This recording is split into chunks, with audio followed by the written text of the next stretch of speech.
அதிமுக மூத்த தலைவரும் முன்னாள் அமைச்சருமான கே. செங்கோட்டையன் அதிமுகவின் மிக முக்கிய தலைவர்களில் ஒருவராக இருந்து வருகிறார். அதிமுகவின் முக்கிய தலைவராக இருந்து வந்த செங்கோட்டையனுக்கும் எடப்பாடி பழனிசாமிக்கும் இடையே கடந்த சில மாதங்களுக்கு முன்பு கருத்து வேறுபாடு ஏற்பட்டது. கடந்த பிப்ரவரி 9 கோவை மாவட்டம் அன்னூரில் நடைபெற்ற அத்திக்கடவு அவிநாசி திட்டத்தை நிறைவேற்றியதற்காக முன்னாள் முதலமைச்சர் எடப்பாடி பழனிசாமிக்கு அத்திக்கடவு திட்ட ஒருங்கிணைப்பாளர்கள் சார்பில் பாராட்டு விழா நடைபெற்றது.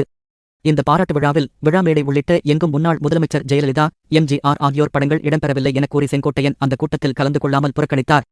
இதன் மூலம் கே. செங்கோட்டையனுக்கும் எடப்பாடி பழனிசாமி இடையே இருந்த மோதல் நேரடியாக வெளிப்பட்டது.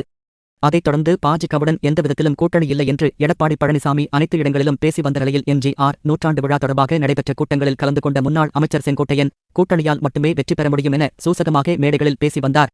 குறிப்பாக பாஜகவுடன் கூட்டணி வைத்தால் மட்டுமே வெற்றி பெற முடியும் என்பதை மறைமுகமாகவே மேடைகளில் பேசி வந்தார். இதற்காக கடந்த காலங்களில் அதிமுகவுடன் வைக்கப்பட்ட கூட்டணிகள் குறிப்பாக ஜெயலலிதா, ஜானகி அணி என இரு அணிகளாக பிரிந்து இருந்த காலகட்டங்களில் அப்போதைய கூட்டணிகள் தொடங்கி கடந்த காலங்கள் வரைக்கும் குறிப்பிட்டு பேசினார்.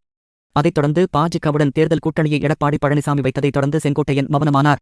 ஆனால் அதன் பின்னர் செங்கோட்டையனுக்கு கட்சியில் கொடுக்கப்பட்ட முக்கியத்துவம் படிப்படியாக குறைக்கப்பட்டது.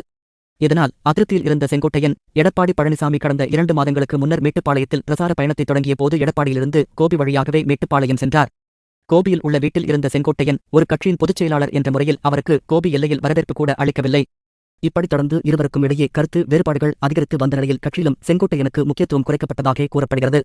இந்த நிலையில் நேற்று கோபி அருகே வெள்ளாங்கோவிலில் நடைபெற்ற திருமணம் ஒன்றில் கலந்து கொண்ட செங்கோட்டையன் கட்சி நிர்வாகிகளிடம் வரும் 5ஆம் தேதி கோபியில் உள்ள கட்சி அலுவலகத்தில் நடைபெறும் கூட்டத்தில் மனம் திறந்து பேசுகிறேன் என்று கூறினார். மேலும் அந்த கூட்டத்தில் கே. செங்கோட்டையனின் நிலைப்பாடு குறித்தும் கட்சியில் தொடர்வதா என்பது குறித்தும் அவரது ஆதரவாளர்களிடம் பேசி முடிவெடுக்க உள்ளதாக கூறப்படுகிறது. கடந்த 2-3 மாதங்களாக செங்கோட்டையனுக்கும் எடப்பாடி பழனிசாமிக்கு இடையே இருந்த கருத்து வேறுபாடு குறைந்துவிட்டதாக கூறப்பட்டாலும் செங்கோட்டையனின் தற்போதைய நிலைப்பாட்டால் அதிமுகவில் மீண்டும் பரபரப்பு நிலவுகின்றது. அவர் ஏதாவது முக்கிய அறிவிப்பை வெளியிடுவாரா என அவரது ஆதரவாளர்கள் எதிர்பார்ப்பில் உள்ளனர். இதற்கிடையே இன்று கோபிசெட்டிப்பாளையத்தில் உள்ள அவரது தோட்டத்து வீட்டின் முன்பு காலை முதலே அவரது ஆதரவாளர்கள் திரண்டு வந்த வண்ணம் இருந்தனர். மேலும் முக்கிய நிர்வாகிகள் வந்ததால் பரபரப்பான சூழ்நிலை நிலவி வருகிறது.